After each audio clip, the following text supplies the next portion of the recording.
que você define o presidente?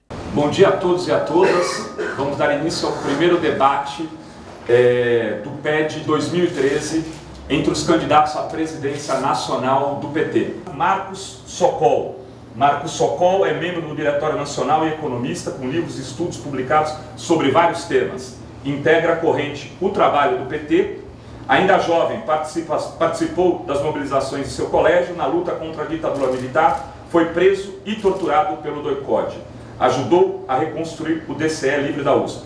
Participou da construção da Operária Metalúrgica de São Paulo, foi delegado no Congresso da Fundação da CUT. No PT, desde a fundação, organizou o diretório da capital em São Paulo e foi secretário de comunicação da campanha presidencial de Lula em 1994. Eu passo a palavra imediatamente ao candidato Marcos Sokol. Bom dia a todos os companheiros e companheiras que estão nos vendo e ouvindo. Eu sou candidato pela chapa Constituinte por Terra, Trabalho e Soberania. Nosso compromisso de saída é reerguer as bandeiras do PT. E nos parece a melhor resposta aos acontecimentos recentes no país em junho e julho, porque depois das manifestações de jovens e setores populares, os trabalhadores com as suas organizações começaram a se pôr em movimento também. É a volta da velha e boa luta de classe, que alguns achavam que ou tinha acabado ou que não era necessário, e que, como no Brasil e no resto do mundo, continua sendo aquilo que move a história. E o que queriam aquelas cartolinas nas ruas? Eles pediam educação, eles pediam saúde, eles pediam transporte, eles pediam tudo aquilo que não é possível de fazer com a atual política que prioriza o pagamento da dívida através desse mecanismo chamado de superávit fiscal primário. E é essa contradição que não está resolvida e que não vai ser completamente resolvida enquanto não se mudar de cabo a rabo a estrutura do Estado brasileiro. Estado que está baseado na apropriação privada dos meios de produção. Assim é que a saída imediata é reverter a política do atual governo, que sinalizou, bom dizer isso, sinalizou no auge dos acontecimentos de junho, uma saída, quando disse que propunha um plebiscito por uma constituinte, mas que depois, bombardeado, naquele mesmo dia, pelo vice-presidente Temer, o sabotador desse governo, que reuniu a alta cúpula do PMDB para passar a ofensiva contra uma Assembleia Constituinte, e ladeado pelo seu guarda-costa, Joaquim Barbosa, presidente do Supremo Tribunal Federal, aquele homem que pretende falar em nome da justiça, com os apartamentos em Miami, que todo mundo sabe, com a sanha contra os antigos dirigentes do partido sendo julgados, como todo mundo está informado, e ambos, PMDB e STF, travaram e a presidente, enfim, recuou da proposta de Assembleia Constituinte, de plebiscito por uma Assembleia Constituinte. Mas que outra saída há no país? Eu submeto essa questão aqui a todos os nossos debatedores. O que se não dar a palavra ao povo? O que se não convocar um plebiscito para que uma Assembleia Constituinte reorganize o Estado de cabo a rabo? Que coloque as prioridades do povo em primeiro lugar. Que coloque a educação, a saúde, o transporte como destino do orçamento público e não o pagamento da dívida como hoje acontece. Para terminar, quero dizer uma palavra, creio que poderemos retomar isso mais à frente, que é preciso fazer uma reforma política dentro do PT também. É preciso dar a palavra de volta aos militantes. É preciso substituir esse atual PED, que é um mecanismo de arregimentação de votos, pelos verdadeiros encontros de base, onde os militantes, olho no olho, podem discutir as suas estratégias. Vamos para a segunda pergunta de candidato para candidato. O primeiro perguntador será o Marcos Sokol, que dirigirá a pergunta. Então, como deu o Marcos Sokol, eu devolvo. É justo. É justo. Aliás, a gente vai ter que tomar cuidado na última pergunta para não... A situação ideal. Renato Simões. 30 segundos, candidato Marcos Sokol. Bom, Renato, eu acho que o assunto que todo mundo quer ouvir falar é da reforma política. A Dilma propôs um plebiscito. O PMDB sabotou, o Supremo bloqueou, ela recuou. No atual momento, no Congresso Nacional, se discute uma reforma política e eu constato que nem na proposta que o PT, junto com o PDT e o PSB, apresentam, e nem na proposta que se debate lá, tem a constituinte exclusiva, que é a proposta do PT. O que você acha disso? Olha, eu acho que o PT deu ao Congresso Nacional, ao longo do período constituinte e depois, uma série de alternativas para fazer a reforma política. Nós fomos diminuindo as exigências, enxugando a plataforma da reforma política. E o fato é que hoje nós tocamos em temas essenciais, como o financiamento público, a lista, a paridade de gênero, mas enxugamos a nossa proposta para temas que não serão abordados nessa rodada de reforma política. Por isso a Constituinte é mais do que necessária. E isso já foi uma definição do nosso terceiro Congresso. Foi preciso que a presidenta Dilma desse a repercussão que deu em rede nacional de televisão para que o tema da Constituinte fosse colocado. Na nossa avaliação, o abandono da ideia de uma Constituinte exclusiva não é uma postura adequada ao nosso partido. O partido precisa propor mesmo aquilo que não é possível ser aprovado agora, inclusive porque nós temos responsabilidade com o futuro.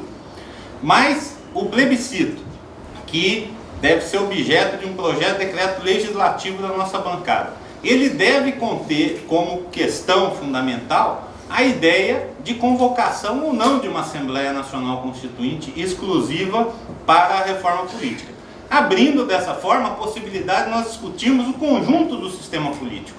E discutir o conjunto do sistema político é discutir a reformatação da democracia no Brasil, fazendo com que a democracia participativa também ganhe o mesmo destaque que a reforma da democracia representativa.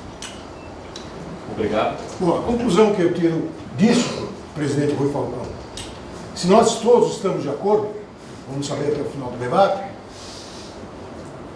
o que é que nós estamos fazendo nessa comissão cubacaresa? Nós podemos criticar, e merece criticar, mas o que é que nós estamos fazendo nessa comissão do Congresso dirigido pelo PMDB? A gente sabe que não vai aprovar nem o financiamento, eu diria até muito menos o financiamento público, quanto mais o fim do Senado, quanto mais a representação proporcional igual, um eleitor, um voto, quanto mais um Congresso soberano, Congresso Constituinte, que faça as reformas que o povo brasileiro, como a gente viu nas ruas, almeja. O que é que nós estamos fazendo como parte de um jogo jogado, cujo resultado a gente já sabe? Eu acho que essa é a resposta até o final do PL, nós temos que resolver. Olha, Socorro, o último Diretório Nacional teve uma situação surrealista. Todos nós, candidatos a presidente nacional do PT, fomos solenemente derrotados na proposta de pedir ao deputado Vacarezza que se retirasse da presidência daquela comissão.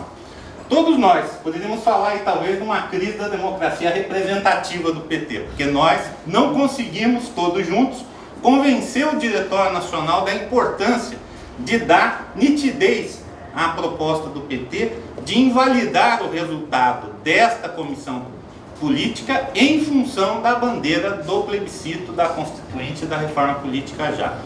Esse aspecto precisa ser considerado no debate do PED, porque quem acha que elegendo o presidente resolve os problemas do PT, precisa saber que o presidente é acompanhado da sua chapa, e as posições políticas que prevalecem são as posições dos membros do Diretório Nacional eleitos pelas chapas que apoiam os candidatos a presidente. Vamos ao terceiro perguntador, Sérgio Goulart, que dirige sua pergunta ao candidato Marcos Socorro.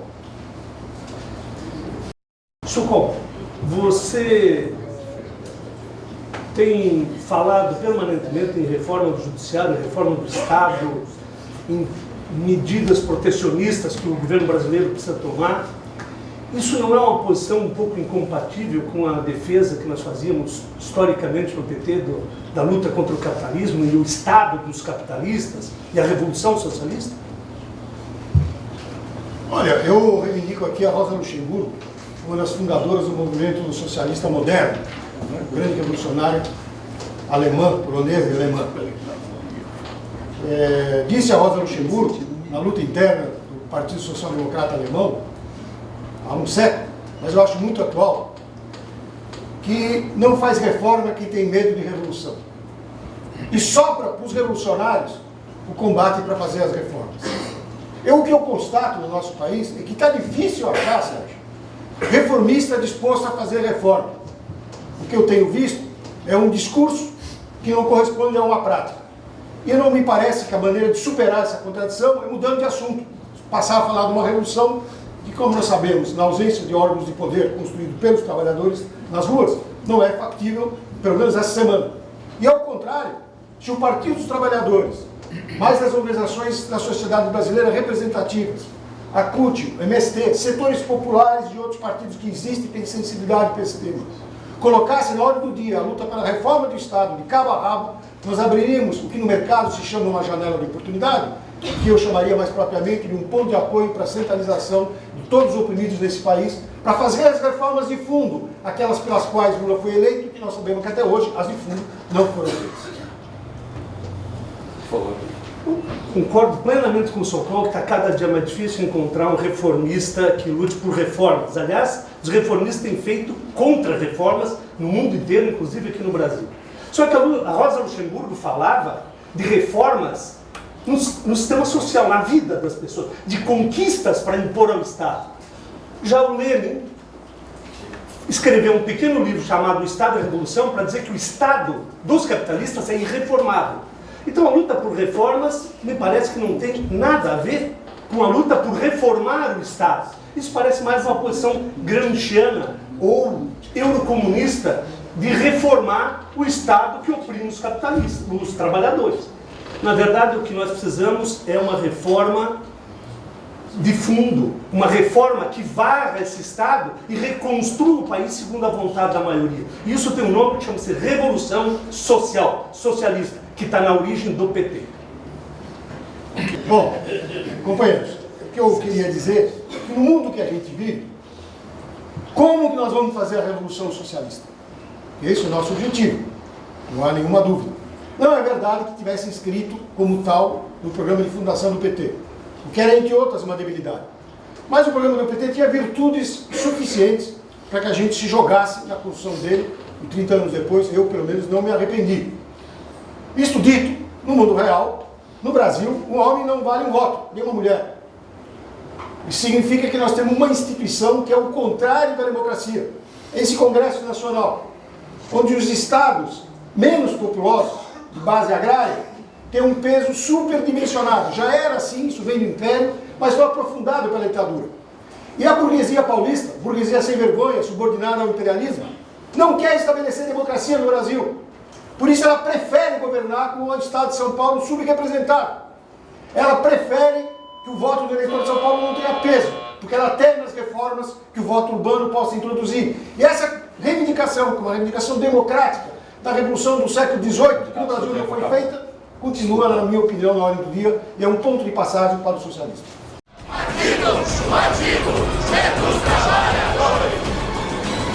Aqui, você define o presidente.